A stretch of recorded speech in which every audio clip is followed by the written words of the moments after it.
आज हम अपने सीएसएस के अंदर इम्पोर्टेंट हैक के बारे में पढ़ेंगे। इसको हम कब यूज़ करते हैं और क्यों यूज़ करते हैं ये हम देखेंगे। इनके हमारे पास जो सिलेक्टर हैं, हम जो सिलेक्टर पढ़ चुके हैं उनका प्रायोरिटी लेवल क्या है, यानी कि उनमें से कौन सा सिलेक्टर सबसे ज़्यादा इम्पोर्टेंट है, सबसे ज़्यादा वैल्यू किसकी है, और हम HTML को सीएसएस के अंदर किस तरीके से इम्प्लीमेंट करते हैं। हमारे पास जो सिलेक्टर आते हैं, यानी कि सबसे पहले हम क्या करते हैं, कोई भी टैग्स लेते हैं, यानी कि कोई भी HTML का टैग लेते हैं और उस पर हमारा अपना कलर सेट कर देते हैं, कोई भी उस पर CSS अप्लाई कर लेते हैं टैग्स लेकर। उसके बाद हमारा आता है क्लास नेम, यानी कि हम क्लास लेते हैं और उस पर अपने CSS अप्लाई कर लेते हैं। उसके बाद क्या आता है, हमारे पास ID आती है, ID पर हम लगा लेते हैं कोई भी CSS हो। इसके अलावा हमारे पास आता है स्टाइल, तो हम स्टाइल पर लगाते हैं। अब इनमें से सबसे ज़्यादा वैल्यू किसकी है, यानी कि हम अगर एक है, यानी कि एक चीज़ पर हमने 3-4 टैग्स भी लगा दिए, क्लास नेम भी लगा दिया, ID भी लगा दिया, स्टाइल टैग्स भी लगा दिया है। अब सबसे ज़्यादा वैल्यू किसको मिलेगी, सबसे ज़्यादा जो प्रायोरिटी है वो किसकी है, वो सबसे ज़्यादा जो प्रायोरिटी है वो स्टाइल की है। यानी कि सबसे पहले हम स्टाइल को प्रायोरिटी देंगे, उसके बाद ID है, फिर क्लास है, फिर टैग नेम है। इसको हम अच्छे तरीके से समझने के लिए क्या करते हैं, यानी कि हमारे पास एक पैराग्राफ है, उसके अंदर हम क्या किया हुआ है, हमने क्लास दी हुई है फर्स्ट, ID क्या दी हुई है सेकंड, हमने ID भी दी हुई है और क्लास भी दी हुई है। अब इनमें से सबसे ज़्यादा मैं क्या करता हूँ, मैं पैराग्राफ ले लेता हूँ, यानी कि हमारे पास एक टैग्स है P, हम वो ले लेते हैं, तो इसका कलर क्या हो जाएगा, रेड हो जाएगा। इसके बाद मैं इसी पैराग्राफ में से जो क्लास हमने दी हुई है फर्स्ट, वो क्लास ले लेता हूँ। अब सबसे ज़्यादा प्रायोरिटी किसको मिलेगी, वो क्लास को मिलेगी, वो जो हमारा टैग्स है उसको नहीं मिलेगी, उसकी वैल्यू कम हो जाएगी, क्लास की वैल्यू बढ़ जाएगी, उसका कलर क्या हो जाएगा, ब्लू हो जाएगा। अब उसके बाद हमने क्लास भी ले लिए, पैराग्राफ भी ले लिया, उसके बाद हम जो ID दीजिए वह हम ID लगा लेते हैं, हम ID का कलर क्या कर देते हैं, ग्रीन कर देते हैं। अब सबसे ज़्यादा जो वैल्यू है वो ग्रीन को मिलेगी, यानी कि ग्रीन कलर को मिलेगी, जिसमें हमने ID लगाई हुई है, वो हमारा कलर क्या हो जाएगा, ग्रीन हो जाएगा। अब इसके बाद मैं क्या करता हूँ, हम इसमें स्टाइल लगा लेते हैं, यानी कि स्टाइल टैग्स लगा लेते हैं। स्टाइल टैग्स के अंदर मैं कलर इसका क्या कर देता हूँ, 10 कर देता हूँ। अब हम क्या करते हैं, अब क्या होगा, इसका कलर 10 हो जाएगा, क्योंकि सबसे ज़्यादा जो प्रायोरिटी मिलने वाली है वो स्टाइल टैग्स को मिलने वाली है। इस तरीके से हम इस तरीका का काम करते हैं।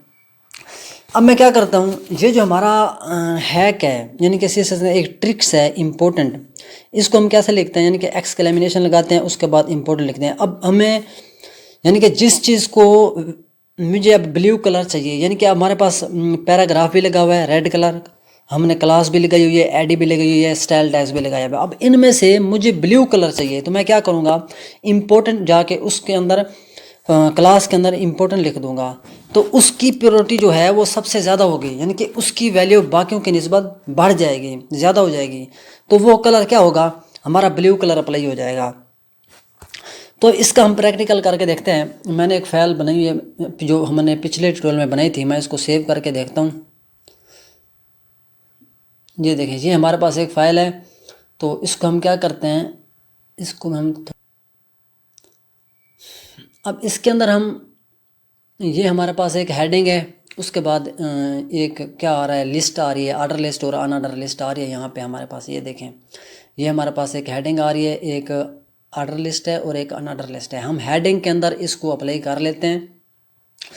क्या करते हैं, एक हमारे पास H1 है, यानी कि एक H1 टैग्स है, तो वो तो हमारे पास आ रहा है, यानी कि एक H1 टैग्स है। तो यहाँ पर हम क्या करते हैं, H1 जो है इसका हम कलर क्या कर लेते हैं, मैं इसका कलर रेड कर देता हूँ। तो इसको सेव करते हैं। ये देखें, हमारे हेडिंग का कलर क्या हो गया है, रेड हो गया है। अब ये था हमारा क्या था, यानी कि एक टैग्स नेम था। अब हम क्या करते हैं, मैं क्लास लेता हूँ, इसके अंदर हम क्या लिखते हैं, क्लास भी लिख लेते हैं, ID भी लगा लेते हैं। इस टैग्स के अंदर हम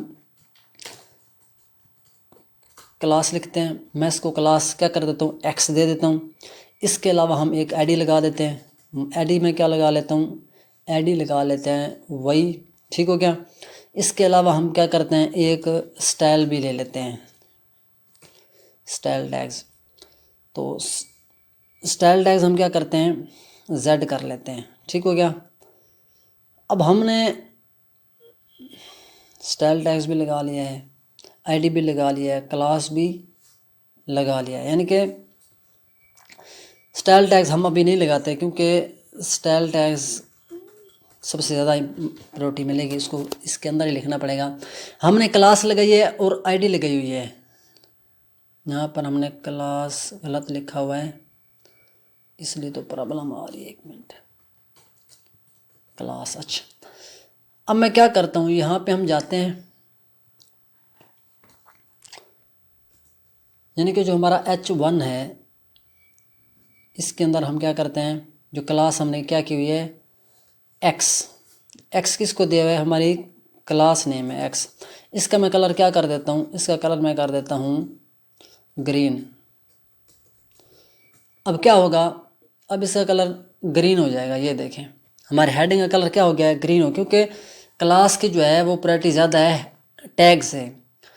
अब हम क्या करते हैं, हम आईडी लगाते हैं, यानी कि जो H1 है इसके अंदर क्या आ रहा है, जो आईडी है हमारी वही हमने वही लगाया था। तो इसका कलर मैं क्या कर देता हूँ, इसका कलर हम कर देते हैं ब्लू।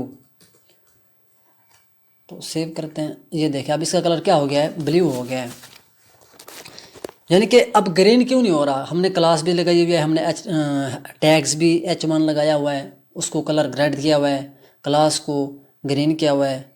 अब आईडी की पावर ज़्यादा है, हेडिंग यानी कि क्लास और टैग से आईडी की पावर ज़्यादा है। अब इससे ज़्यादा हम क्या करते हैं, हम स्टाइल टैग्स का यूज़ करते हैं इसके अंदर ही। यानी कि अब मैं क्या करूँगा, यहाँ पर स्टाइल टैग्स का यूज़ करेंगे, यानी कि इसका मैं कलर क्या कर देता हूँ, ब्लू वैलेट कर लेते हैं, ग्रीन, रेड, येलो कर लेते हैं। यानी कि मैं इसको सेव करूँगा, इसका कलर क्या हो गया है, येलो हो गया है। अब जो सबसे ज़्यादा वैल्यू किसको मिल रही है, हमारे स्टाइल टैग्स को मिल रही है। अब हमारे पास 3 चीज़ें हैं, यानी कि एक टैग्स है, एक क्लास है, 2 हो गए आईडी और स्टाइल, यानी कि हमारे पास 4 चीज़ें हैं। अब इन चारों में से सबसे ज़्यादा जो प्रायोरिटी मिल रही है वो स्टाइल टैग्स को मिल रही है। उसके बाद किसको मिल रही है, उसके बाद हमारे पास मिल रही है यानी कि आईडी को, फिर क्लास को, फिर हमारे पास टैग्स को। तो हम क्या चाहते हैं, यानी कि मैं चाहता हूँ जो हम पढ़ने वाला है इम्पोर्टेंट टैग्स, इम्पोर्टेंट हैक जो है, अब मैं इनमें से जो हमारे पास जो क्लास पे दिया हुआ है, यानी कि जो क्लास के अंदर हमारे पास कौन सा कलर दिया हुआ है, हमने क्लास के अंदर कलर दिया हुआ है, 1 मिनट थोड़ा सा इधर देखते हैं, हाँ ग्रीन। मैं चाहता हूँ, मैं ग्रीन कलर चाहता हूँ इनमें से, यानी कि हमारे पास एक रेड कलर है, एक ग्रीन है, एक ब्लू है और एक येलो कलर है इम्पोर्टेंट के अंदर। अब ग्रीन कलर जो है वो लगा हुआ है क्लास के अंदर। जब मैं यहाँ पे क्लास के अंदर जाके थोड़ा सा यहाँ पे एक्सक्लेमेशन लिखेंगे और यहाँ पे क्या कर लेंगे, इम्पोर्टेंट लिख लेंगे। अब सेव करते हैं तो देखें जिसके अंदर हमने इम्पोर्टेंट लिखा था उसकी वैल्यू बढ़ गई है, हमारा कलर क्या हो गया है, हमारा कलर ग्रीन हो गया है।